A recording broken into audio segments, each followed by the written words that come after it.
son 2.3 millones de dólares. Esta es la recompensa por parte del gobierno mexicano. Fue capturado en una fiesta en un hotel en la costa del Pacífico de México, en un lujoso resort del cual era el lugar de origen de él. O sea que lo fueron a buscar. Eso le vamos a preguntar a Calderón, si llama la atención o no. Uno dice, un jefe narco que opera en 40 países que lo detienen casi en su casa. Fue detenido junto a otras 11 personas. Se confiscaron armas, 47 vehículos, 17 casas y 3 ranchos.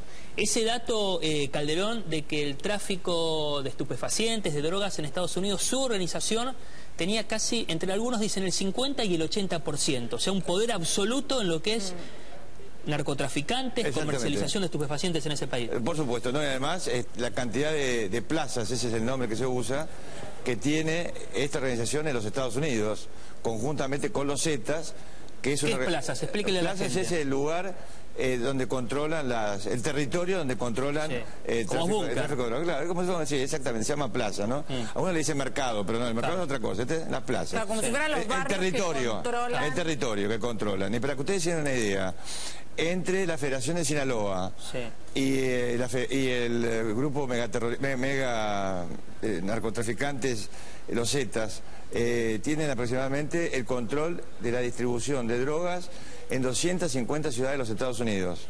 O sea, en los últimos tiempos barrieron directamente a los narcotraficantes colombianos, a los cuales sirvieron en algún momento, porque en principio lo que hacían los narcotraficantes mexicanos era asistir, ¿no?, en el transporte y utilizando a México como corredor de drogas hacia el gran mercado que tracciona esto, que es Estados Unidos. No? Son rivales, claro, sí. Entonces, aparte de acá vamos a ver una lucha interna por la asociación del Chapo, ¿no? Si es que al Chapo no hay algún arreglo para dejarlo hablar desde la cárcel.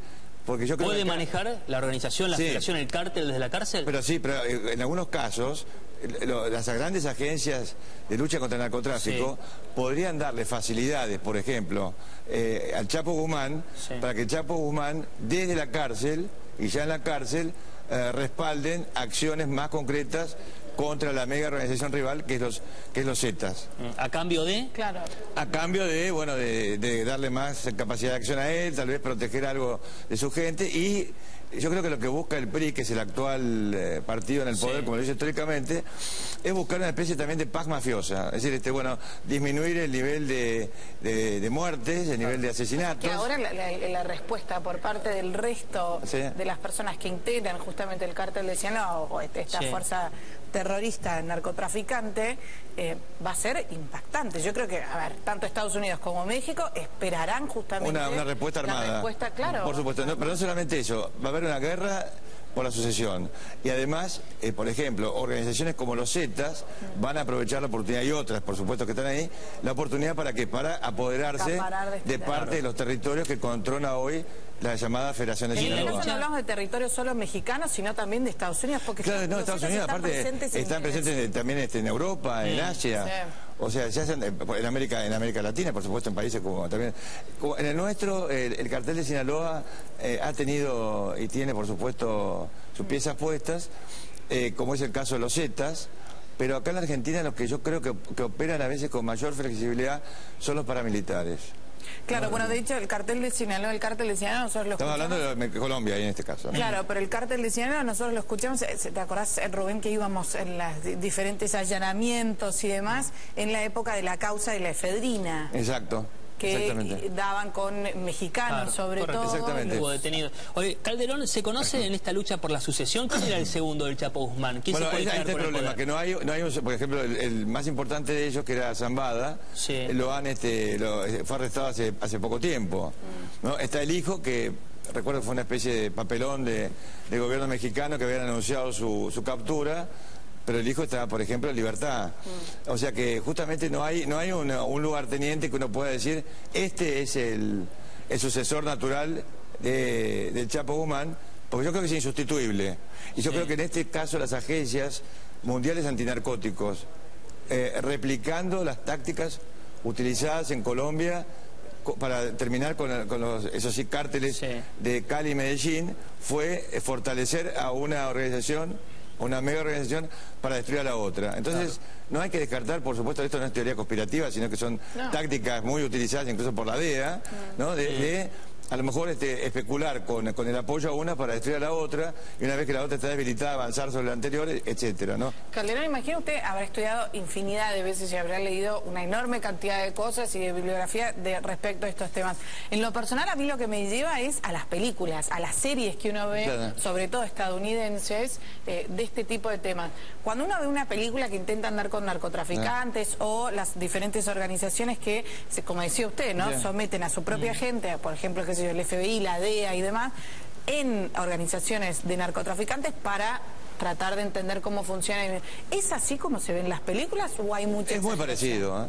¿Sí? Es muy parecido, depende de cuáles estemos hablando, pero realmente se parece mucho. Es decir, lo que es la ficción y la realidad a veces se confunden. Lo que hay que llamar interesante, para agregar al tema específico del caso mexicano, es que hubo un punto de inflexión, que fue el asesinato brutal por parte de la gente de Gallardo, que utilizó funcionarios militares y policiales para esto, de un agente muy conocido. Gallardo, el anterior jefe narco. Claro, de un agente de la DEA muy conocido, ha habido películas sobre él, que era Kiki Camarena, ¿no? Decían que Kiki Camarena fue torturado, ¿no? Y eso fue un punto de inflexión que decidió Estados Unidos a tener una actitud mucho más agresiva. Calderón, por último, ¿qué pasa con casi 1.000 millones de dólares fortuna personal del Chapo Guzmán, cerca de 3.000 millones de dólares que comercializaba, que manejaba esta Federación de Sinaloa, y todo eso ahora?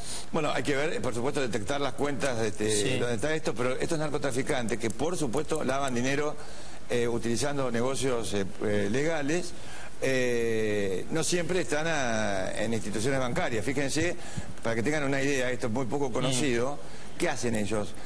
Tienen vastas extensiones de terrenos, ¿no? Y entierran barriles con aceite, y dentro de esos barriles con aceite hay bolsas con dinero. Estamos hablando de cantidades multimillonarias. Tuve información hace 15 años, un poquito menos tal vez, que un jefe narco en Nueva York iba en una limusina, para que ustedes se den una idea, transportando 15 millones de dólares, que luego desaparecieron, nadie sabe dónde terminó. Bueno, se le rompió la limusina y bueno, se bajó él, se bajó el chofer, y quedaron los 15 millones de dólares o algo por el estilo. Para ellos son propinas, ellos no saben qué hacer con tanto dinero. Tienen paredes huecas. Hay que buscarle por todos lados. Tienen paredes huecas, tienen campos que ven, por ejemplo, campos que pueden ser que están desiertos, que no los ven. Tienen hasta un zoológico en la casa. Claro, pero esto de los baños, las salidas, por ejemplo, que tocan un botón, eso es prácticamente... los túneles. Hasta de James Bond, es decir, tocar un botón.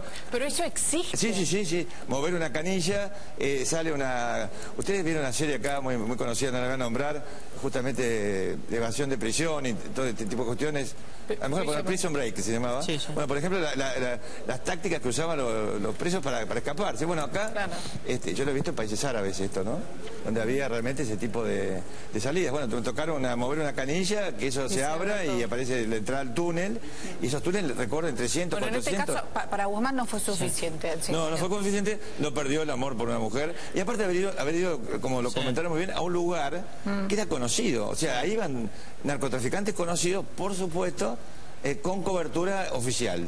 O sea, porque la cuestión de México es muy complicada, porque hay una colusión muy profunda, todavía aún, entre los grupos de narcotraficantes y los poderes de los estados provinciales, municipios, gobernación, gobernadores, etcétera, etcétera, ¿no? Horacio Calderón, muchísimas gracias por acompañarnos y por su tiempo. No va a faltar nada.